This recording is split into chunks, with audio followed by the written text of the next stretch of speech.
Vasudevaya. Vasudevaya. Om Namo Bhagavate Vasudevaya.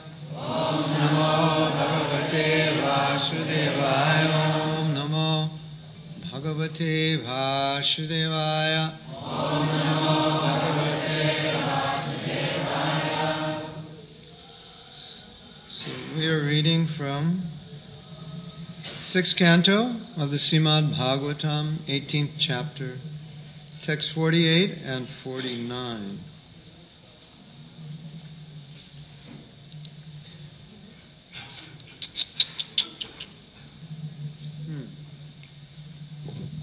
So 49 is on the board. I'll read 48. Napsnu snaya nakupyeta nashambhasheta durjanai. Is that? No.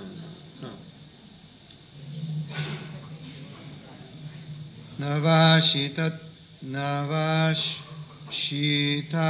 dhontavashaha srajam cha vidritam kvachit. Translation. Kasyapa Muni continued, "My dear, gentle wife, never enter the water while bathing.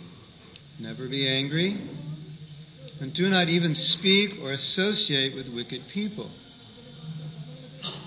Never wear clothes that have not been properly washed, and do not put on a garland that has already been worn." So today's verse. No chishtam chandikanam cha samisham vrishalaritam bunjito dakshaya drishtam viven nanjalina tu apaha no chishtam chandikanam cha samisham vrishalaritam bunjito dakshaya drishtam piben anjalina tvapaha no chishtam chandikanam cha samisham vrishalaritam bunjito dakshaya drishtam piben anjalina tvapaha.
Ladies?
Word meanings?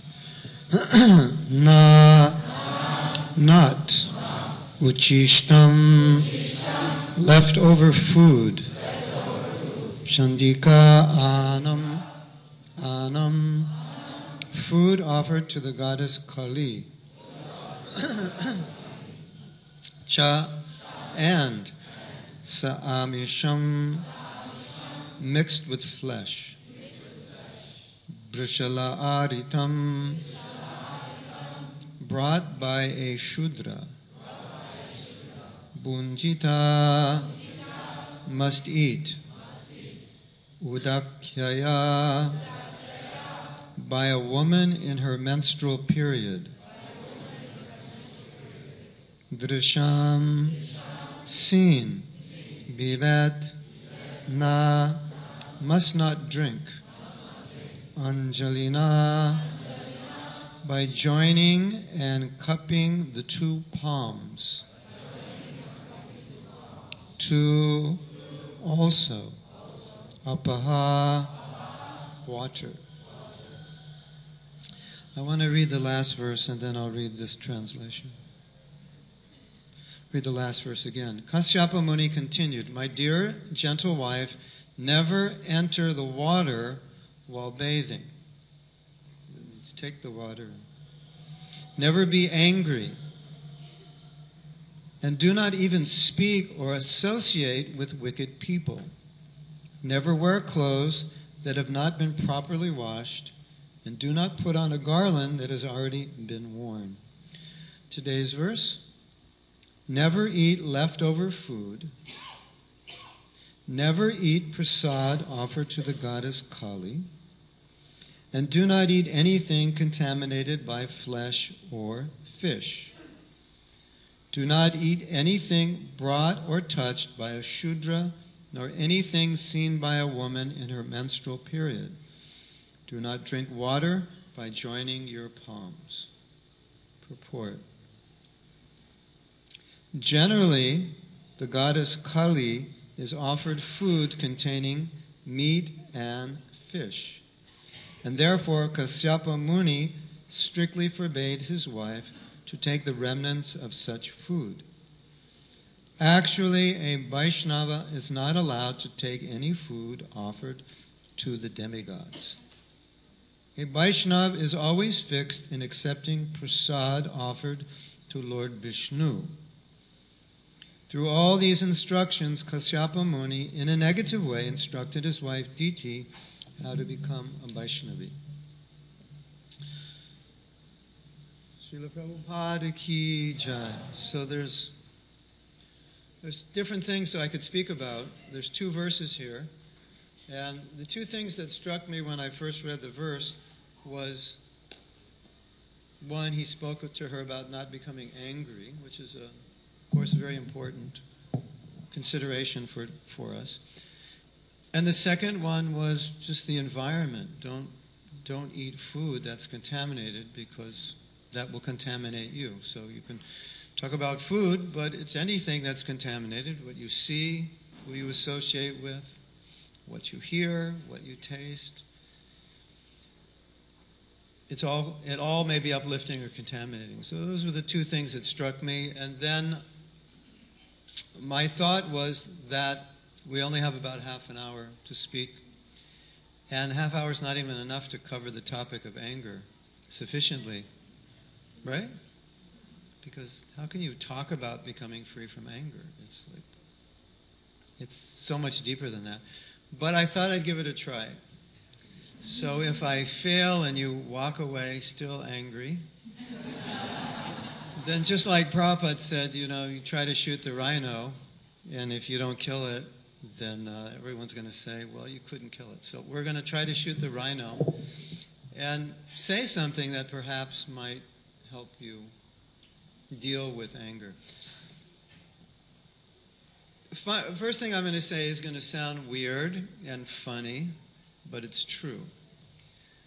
In order that we become more controlled, in this regard we're talking about anger, but it could be anything, I need you, and the goal of this class is that you become angry about becoming angry. Are you confused? You understand what I mean?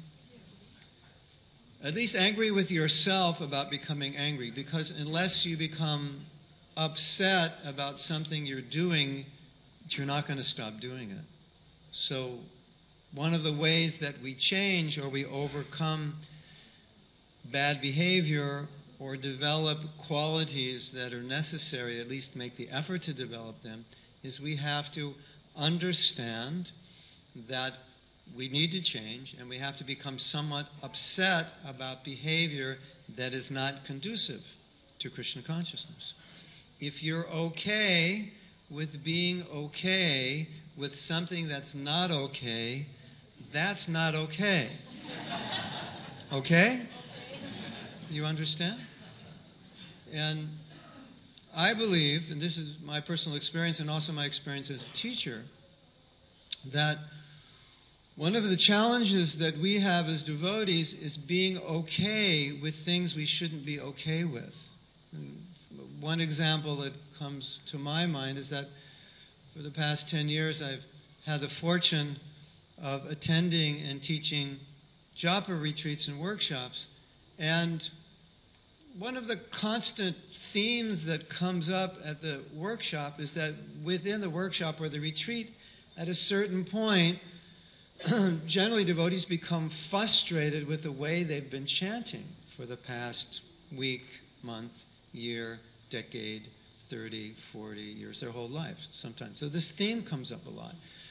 And a lot of people leave with this intention that I'm never going to chant that way again. I'm not going to allow myself to chant. There's a kind of frustration, as we sometimes say, that's it, I'm fed up. Right? You ever said that? That's it, I'm fed up. Yeah, so that's the goal of this class. If I can bring you to the point of being fed up with losing your temper, not controlling your emotions, then that will be good. I don't know if I can do it in a half hour, but we're going to try. So the way we're going to try it is I'm going to do it in the way that marketers do it. The way marketers do it, they make you feel really bad about something. Like, if you continue living the way you're living and you don't take this herb I'm going to give you, you're going to die of a heart attack, and I'm going to give you all the reasons why. Because you live this way, you think this way, you smoke cigarettes, you drink alcohol, etc., etc. And therefore, statistically speaking, by the time you hit the age of 62 to 72, there's 85% chance you're going to die of a heart attack. But I have the medicine that will prevent that. Are you interested? Yeah, so that's how they do it, right? So I'm going to try to do the same thing with anger. But just to give you a little taste of coming attractions, if you have a tendency for anger and it's pretty constant, then research shows that the likelihood of you having heart trouble is equal to those who smoke. So if that gets your interest, good. And that should scare you a little bit. So I want to frustrate you and scare you about the problems with anger. So that's my goal today. And we have 25 minutes to do that. So let's get going. So I want to read something from Mahabharata. Some of you may have heard this. And this is a monologue Well, it becomes a monologue. Draupadi was very frustrated with her husband because although he lost in the gambling match, she said, "Why did you accept the conditions and go into exile? Because what they did was adharmic, so you didn't have to accept it. And you are Dharmaraj, and you know Dharma." And Duryodhana is rascal number one, and that's basically what his name means, rascal number one. And so, why do you have to accept the conditions of a person who's lower than the lowest? She was really angry. She's Kshatriya, so she was angry. Really angry. And this is what she said. "I cannot understand why you have not risen up to destroy the Kauravas. Surely, after all that has happened, such a response would be in accord with morality. Is your discrimination failing?" She's really getting on his case. Like, are you not thinking straight? "It is always appropriate for a Kshatriya to show anger when sin is committed. And sin has surely been committed by the Kauravas." Just like Prabhupada said, he spoke to Arjuna to get him angry, because if you're not angry, you're not going to fight.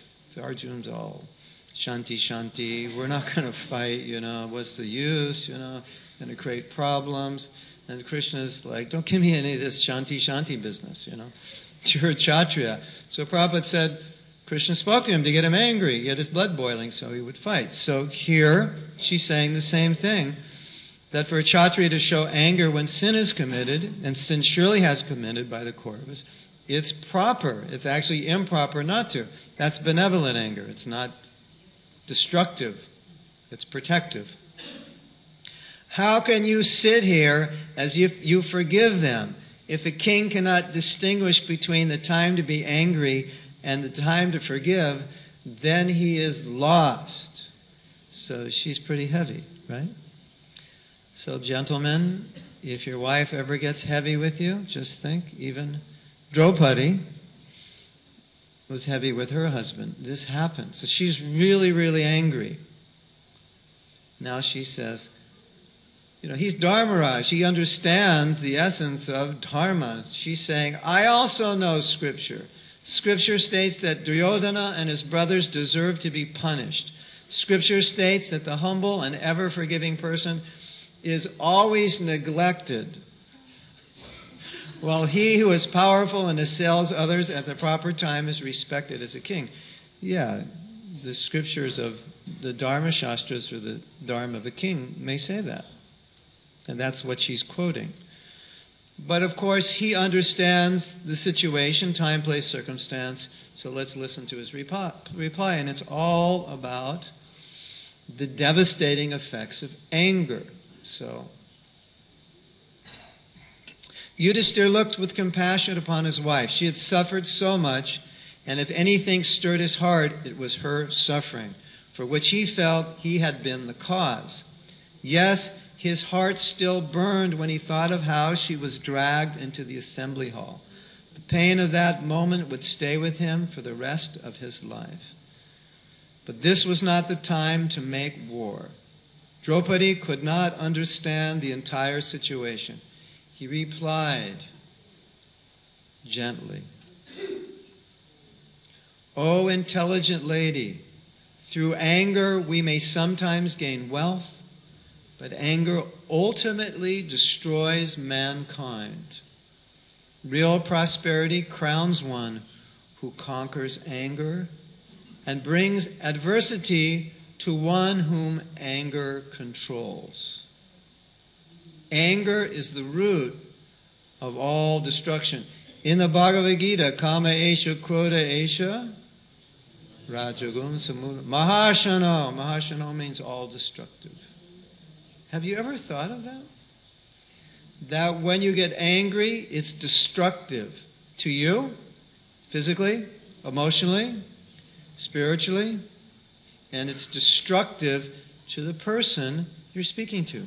I'm talking about anger which is not used to uplift someone, but it's just a loss of control. How do you feel when someone's angry with you? You feel good? You feel kind of like they're stabbing, isn't it? Like they're stabbing you with their words. Actually, in the story in Bhagavatam of Sati, hearing the words of her father criticizing Lord Shiva, in the Bhagavatam it says she felt those words like knives in her heart. And Jiva Goswami says it's one thing to be envious, but when you speak that envy, that's intolerable, because then those words pierce the heart. So, this is my realization of anger. Think of a fluorescent... No, we don't have. Do we? Do we have fluorescent lights? Yes, there's a fluorescent light. So look at that light. And imagine one side of the light is dark brown, and gradually it goes to medium brown, light brown, tan, and eventually becomes light at the end. So it's a long fluorescent going from dark to light. And that dark side, that dark brown, mucky brown, is anger. And the light side, the end of it, is compassion. So if you think about it, at least this is the way I think about anger. I think the opposite of anger, the opposite emotion of anger is compassion. Because when you're angry, you're just hurting someone. And sometimes the intention is to hurt them. And compassion is only about helping. Compassion is about what? Sympathy, empathy, understanding, right? Is anger about empathy, understanding? Generally not. It's about your frustration being poured out on somebody, and you want them to know how much they're frustrating you. But interestingly enough, the way emotions work is, if you look at this example, as the light is getting a little bit lighter, there starts to develop a little sympathy. Well, maybe I said the wrong thing. A little understanding. Maybe I didn't understand the situation. That's when you start calming down, isn't it? And as the emotion goes higher, eventually it comes to compassion and may come to forgiveness. There's actually an exercise called emotional excavation. And you're asked questions about something that frustrates you.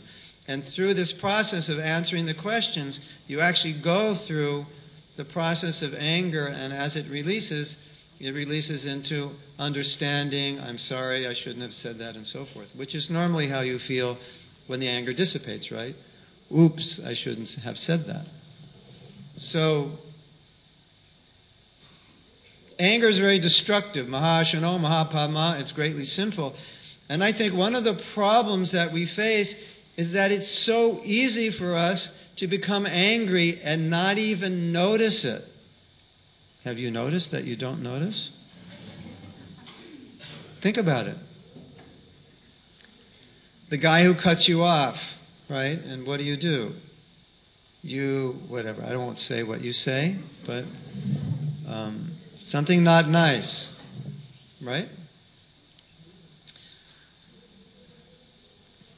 You go to the restaurant and you order an uttapam and they bring you a dosa. Some people get irritated, some people get angry. Yes? The rickshawala tells you it's 10 rupees. When you get to the place, he says, you're overweight, I have to charge you 15 rupees. Or something, yes? Something like that. You know, they always charge you overweight, you know, when your bags are too heavy, right? They say, put your carry-on, you know, it's too heavy. I go, look, I only weigh like 60 kgs. That guy behind me, he weighs 80. Why don't you charge him extra? You know, it's very frustrating, you know. So, little things, right? All the time they disturb us. You're walking in the temple, you're trying to walk. What happens? As soon as you want to walk, it's crowded, somebody pays obeisances in front of you. Not obeisances, dandavats. If there's obeisances, you could walk around. Dandavats, you can't, right? There should be a law against paying dandavats in crowded temples. I think. It's frustrating, isn't it? Why do you have to pay dandavats? I could walk around if you just paid obeisances. Now you pay dandavats next to the other devotee paying dandavats next to the other devotee. Yes? You run into that problem? You can't do anything and you're late. So life is frustrating. So many times we become angry. And generally the anger is most common where? Children and their parents, husbands and wives. The parents get frustrated. Why did you do that? I told you 10,000 times not to do that. And what does the kid say? I don't care. I did it. Ah! So you're angry. Yeah? The kids, it's so common. And you say something, they say something, and we do it so often, and we don't think, Mahashano, Mahadpama. We just think it's normal. It's not greatly sinful. It's not devastating, right? It's just normal emotion. You do something stupid, you say something stupid, I get upset. What's your problem? Right? Have you had that experience? So then we go back to it's not okay to be okay. So the problem is, this happens, we don't notice it, or we're okay with it. We don't think it's a problem. What did he just say? Let's read again. Real prosperity crowns one who conquers anger and brings adversity to one whom anger controls. Anger is the root of all destruction. An angry man commits sin blindly. An angry man will kill even his preceptor and insult his elders. He cannot distinguish between right and wrong. There is nothing an angry man might not say or do, even to the point of sending himself to death's abode. Knowing this, I will not indulge in anger, Draupadi. Rather, I will strive to control it. When you're angry, there is much literature on anger management. I think in Krishna consciousness, we need to be more in the mood of anger prevention, because anger management means you're already angry. But best advice I can give you is, when you're angry, go to the closet, find some duct tape. You know what duct tape is? It's big, thick, really strong tape. It's about this thick, you can get it. Get some duct tape and put it over your mouth. Yes? You agree? Because when you're angry, you're going to say something which later you're going to regret having said.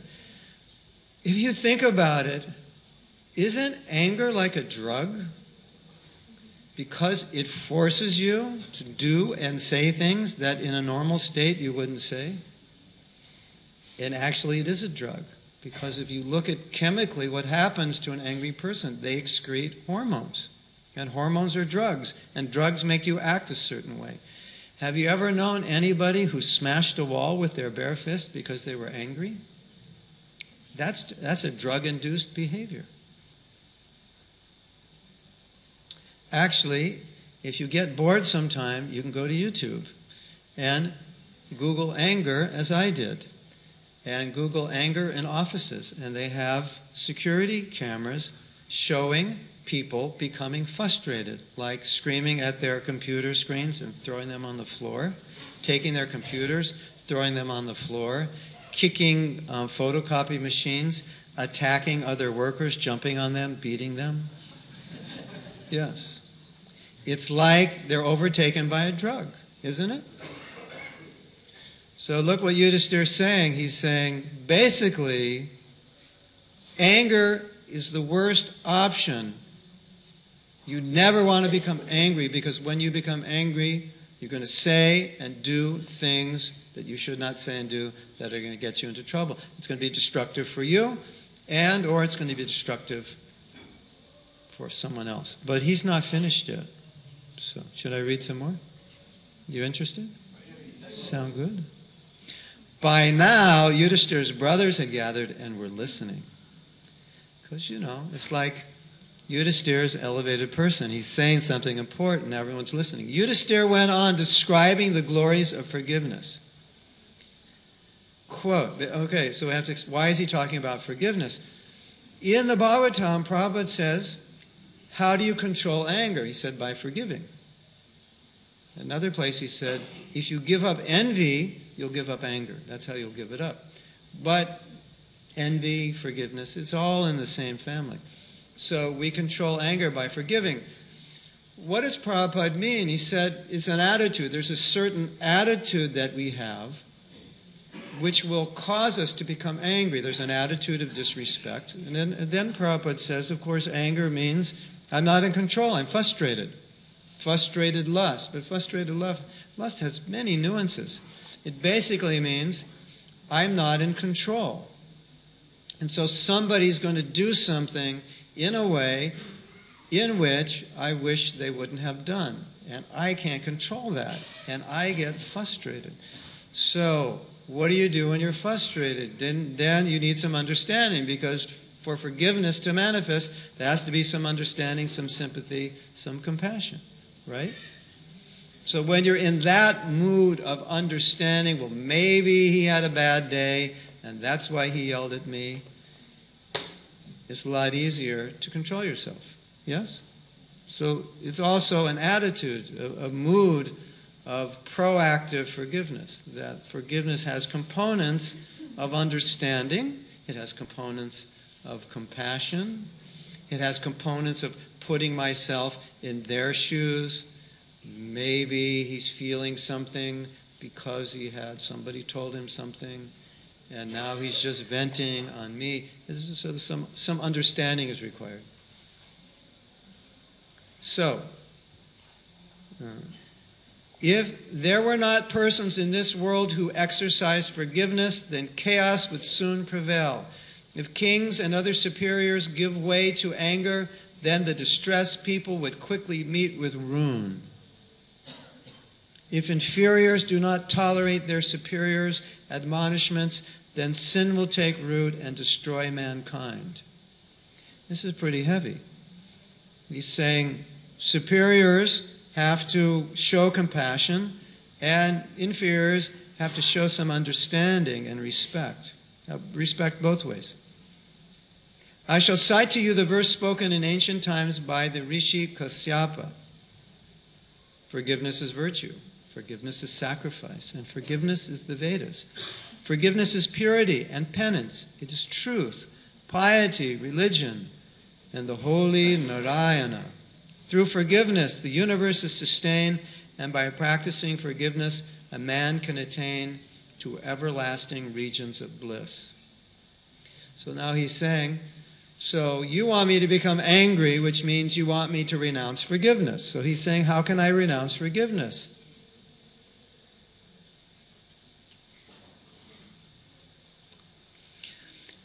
O Draupadi, how can I renounce forgiveness, in which is established spirituality, truth, wisdom, and the three worlds? Both this world and the next belong to forgiving persons. Forgiveness is therefore considered the highest virtue. Forgiveness and humility, both of which are unknown to Duryodhana, are the qualities of the self-controlled. They constitute eternal virtue. I shall therefore adopt them.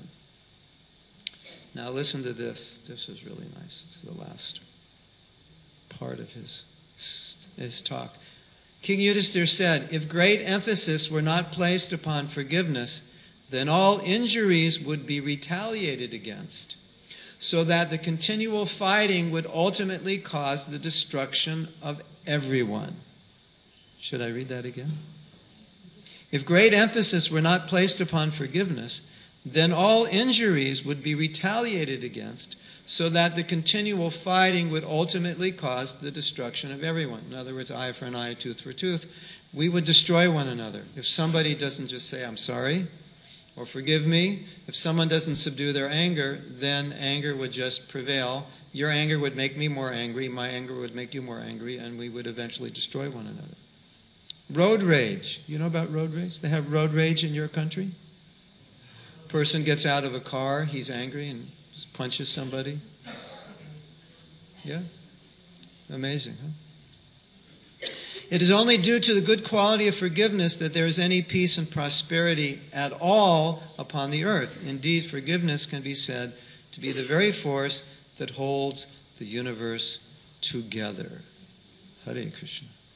Okay. So, I think what we should do next is understand more of the cause of anger. Now, Krishna says it comes from Rajagun.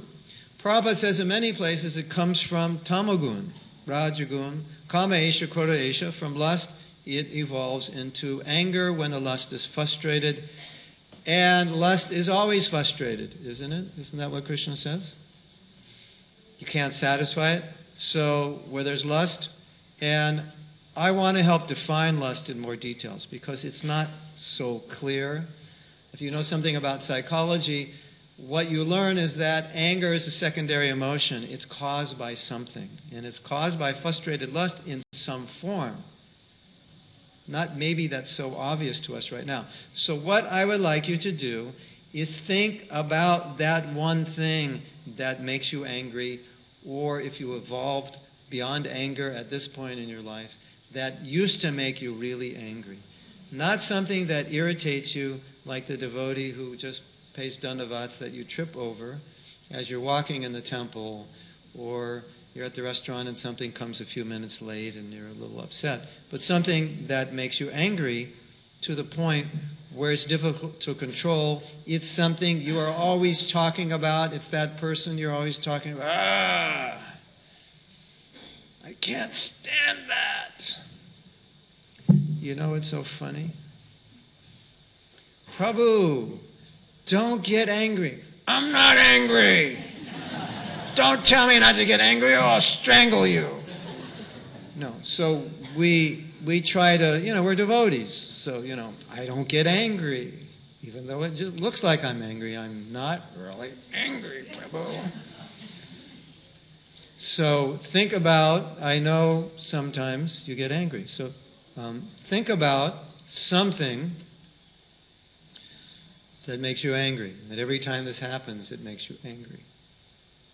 Every time my wife says this, I blow up. Every time my temple president says this, I think about what it is.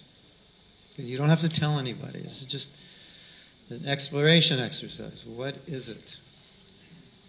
Even if it doesn't make you that angry, for the sake of this exercise, just something. It could be a class. Somebody says something in a class, and every time they say that, you just go crazy. You don't beat anybody up. You don't hit any walls. You get angry. It upsets you. 40, 50 years after Prabhupada came, and they're still preaching this. 45 years of marriage, and my wife still doesn't understand me. Whatever it is. Okay. Now that you have it, does anybody not have it? Okay. Now that you have it, the next question is, what do you think the cause of it is? Why do you think that makes you angry? And it's not, because they bring the prasadam late and cold. No. You have to go deeper. What is causing that? Because the guy next to me got his prasadam late and it was cold, and he was just laughing and joking with his friends. So it's not the late cold prasadam. It's something else. I have to think, what is that? And I would like you to share. You already know, right? You want to share? You want to control the situation, but you can't. You want to control the situation, but you can't. Okay, let's get more specific. What were you expecting that didn't happen? Okay, I was expecting more prasadam. I couldn't. So, if we go with the idea that anger is a secondary emotion, then the emotion was what? You were disappointed with the service? Or what? You can't accept that you can't do anything about it. All right, okay. So the emotion was frustration out of inability to control. Is that it? Frustrated because you can't control the situation? You still want to, now you're more frustrated. Yeah. Would you say it's frustration? Can someone help me here? Frustration? That I can't control? Does that sound good? Okay. Or it could be out of pride, that I wasn't treated respectfully. You don't respect me. You served other people warm prasadam on time, not me. So that was an expectation of being respected or honored. That wasn't met. Somebody else can tell me? Yes, yes. Oh, so it was an expectation of being understood. Is that it? They have to think like you think, which means they have to understand how you think? Or be sensitive to? All right, okay. So, so what would be the emotion there? What would be the expectation? That was... All right, just the okay, we can just say the expectation. That you should have the same values that I have. Okay, that's it. You should, and if you don't have the same values that I have, all right. So that's the cause. We're not on the same frequency in terms of values. Okay. What else? Yeah. Fear of the results. For example? Well, I have to train an ox. Okay. And I get angry. I'm trying to learn something. And going along well, and then it takes a left turn. And I've already told it that it doesn't learn going back to turn right at the right time. I'm going to be a failure. And, Oh, okay. and I might lose my job. Okay. Or I'd be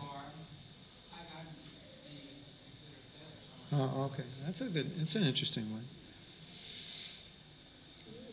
He's training an ox, and if he wants to get the ox to go left, and he's pretty sure he's trained it, and then the ox goes right, then he feels that he's failing as an ox trainer, and there's ramifications of failing as an ox trainer. Which, what? He gets angry, and it's caused by feeling a failing. Yeah, just having to acknowledge that I failed, and that angers him. That's a good one. I mean, it's not good, but it's good for the discussion to bring that up. Can we get one more, just for some variety? Yes. Yeah. For example?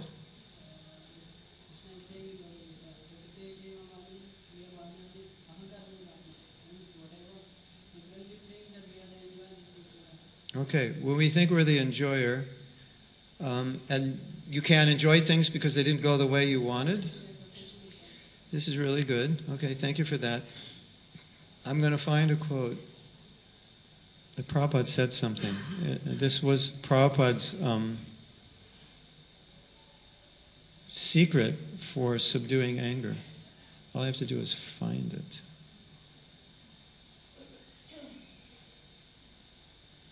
That's not so easy. But while I'm looking for it, I will tell you something very depressing that should make you even more angry to be angry. Bhishma Dev instructed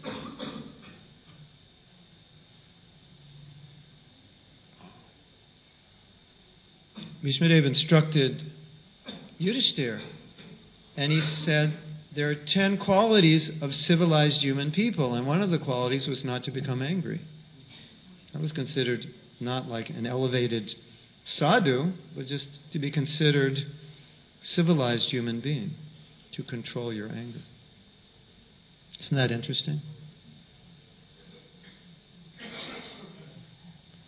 I'll read some things Prabhupada said. To get freedom from anger, one should learn how to forgive.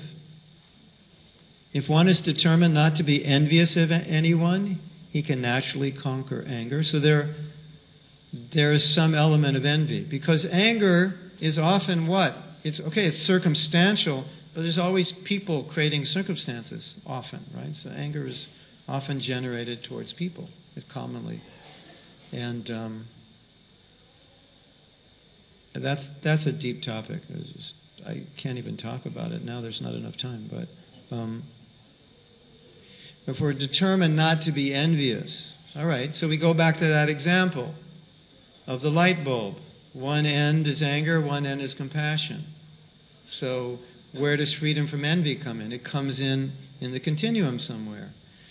But the interesting thing about this, which I think is so important for us, is that Prabhupada is saying, here, this is not how you deal with it after it happens. It's how you deal with it so it doesn't happen. It's a perspective. It's a way of interacting where you're no longer envious of others. And Prabhupada is giving a clue that anger is precipitated by an envious nature. And if we are not envious, if we become, what's the opposite of envy? Who could tell me? What's the opposite of envy? Love? What? Affection? Compassion? Appreciation, affection? Yeah. So, if that becomes a way of being, that's sattva gun, that we live in sattva gun, that's a way of being, then naturally when there's more affection, compassion, kindness and so forth, it's really difficult to become angry with someone, isn't it? Yes? Just like a little kid, 3 years old, he's running around creating mischief. Nobody becomes angry because he's too cute. So he brings out all your compassion, right? He's doing something that if an adult did, you would scream and yell and call the police, but he's so cute, he brings out your affection, so you just appreciate it, you like it. It doesn't make you angry. So Prabhupada's giving us a hint, if our attitude towards people is free of envy, and that would mean more compassion, then naturally it won't arouse anger. Does that make sense? I have to tell you a story, and I know it's late, like I said. This is so hard to get done so quickly. But let me tell you a story, and then we can end, although I have another 2 hours of material. So if you want to stay, you can. But we're going to go tonight. I'll continue tonight. We have class in Vaishnava Academy at 6 o'clock, 6 to 7:30, and we're talking about beliefs, but I can tie this in because there's a very important point here that ties in. I had an experience, and I want to share this experience because I think it's very helpful. I had an experience where I was managing a temple, and the maturity level of the average devotee was not very high. It was in a third world, maybe even a fourth world country. And I'm an American. So, as Americans, you naturally know you're better than everybody else, right? You don't think, you just know. I mean, look at Americans, Most prosperous country in the world. I mean, come on, 200 years, we took over the world. Most powerful, wealthiest, We're not stupid. We know how to do things, right? So, as being a bona fide American, I knew, I'm better than all you guys. So, just listen to what I say, do what I do. But their culture and their way of doing things was not the way I did things. So I gave the American way, and they just look at me like, what are you talking about? It's not the way we do it. Then there was a language difference. There was a cultural difference. There was an education. Most of the devotees in the temple had not been to university. And none of the devotees really even had jobs yet. So it was extremely frustrating because I'd say one thing and they wouldn't understand it and they would do the opposite of what I said. You ever get frustrated on your computer when you thought you hit this key and something else happened? Yeah. Well, managing the temple was just like that. It was like virus and, I was really frustrated. And I was getting very upset all the time, Why did you do that? I told you to do that. What's wrong with you? That was like normal for me, right?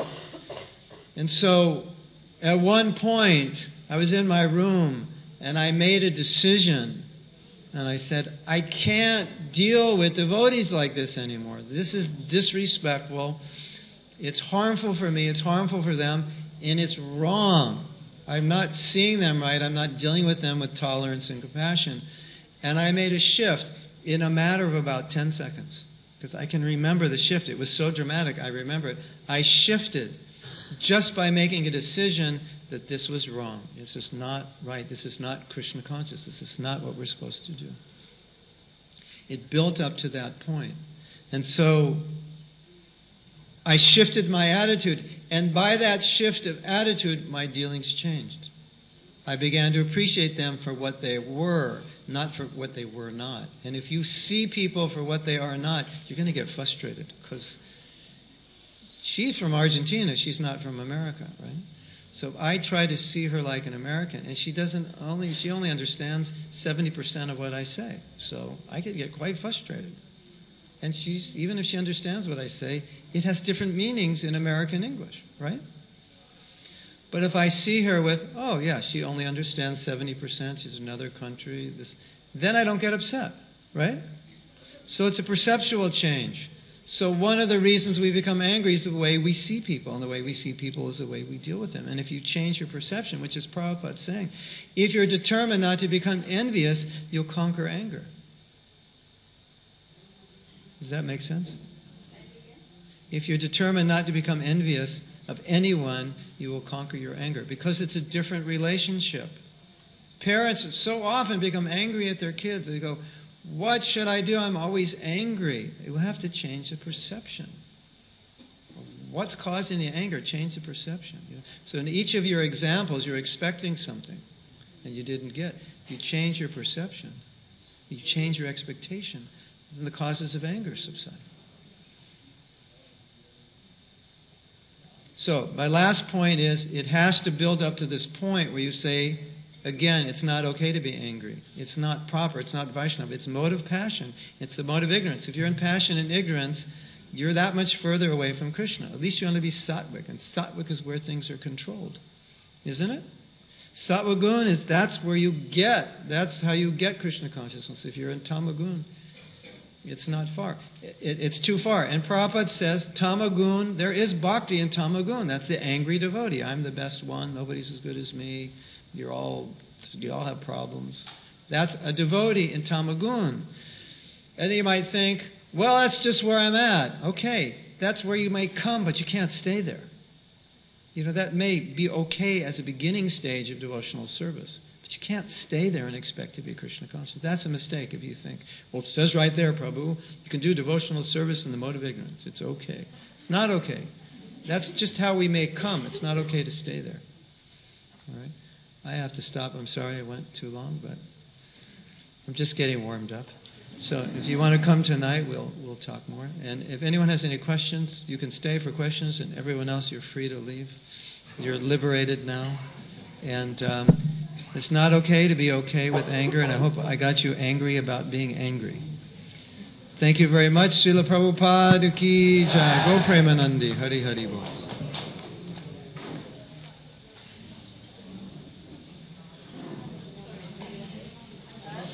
Jai. Yes.